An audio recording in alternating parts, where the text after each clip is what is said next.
Our special guest from within our profession is our CIPS President, Craig Lardner.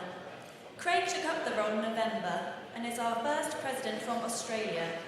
Please welcome your 2014 President, Craig Lardner.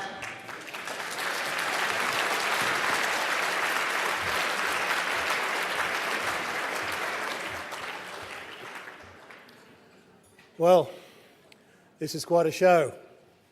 I came in from Sydney yesterday. I was briefed on what was prepared for tonight, and I see 500 colleagues in front of me ready to have a good time together.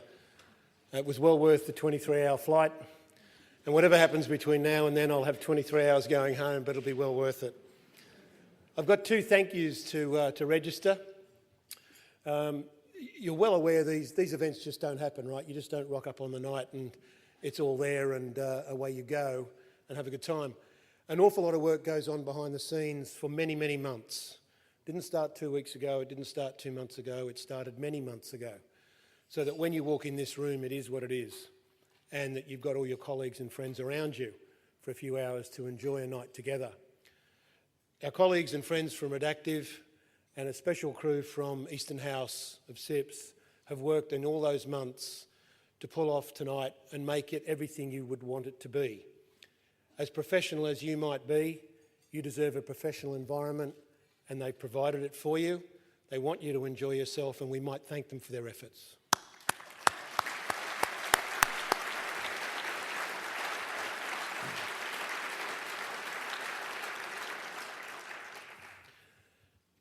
As you've seen in the program, we have a special guest in Cherie Blair arriving after dinner, and she comes from a family function.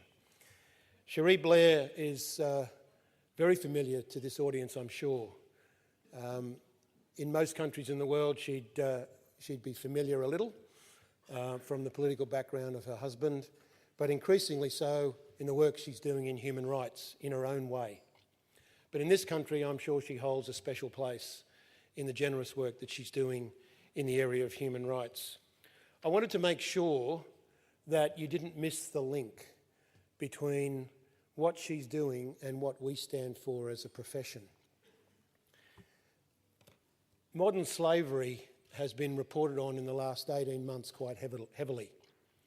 Now, I'm not talking about slavery where there's a whip and a chain and people being mutilated, as may have been 200 years ago.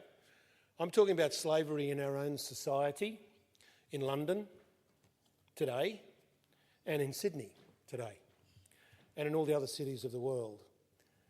And that slavery is defined as they can't leave of their own right.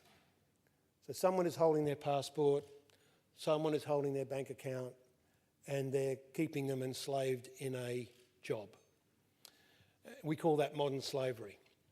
The Walk Free Foundation has embarked on an effort to rid our world of modern slavery. Cherie Blair's work on human rights has a clear link to our efforts on modern slavery and her efforts across human rights generally, for women, for children, and mankind across the world. In the supply chain, there is one special community that can make a difference more than any other, so that modern slavery and those that would perform it are not rewarded. And that community is you. And it's me. There are others that play an important part and can make a difference to rid us of slavery. The one profession that can make the most profound difference in the decisions we make on what suppliers we award business to is us.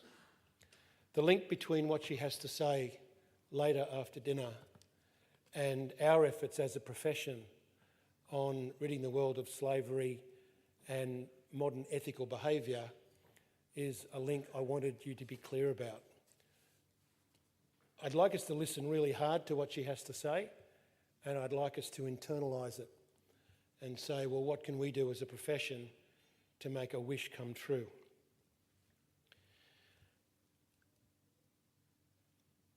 In the 17 years I've had something to do with CIPS, and in the 20 years I've been in this profession, I've heard a couple of things a lot.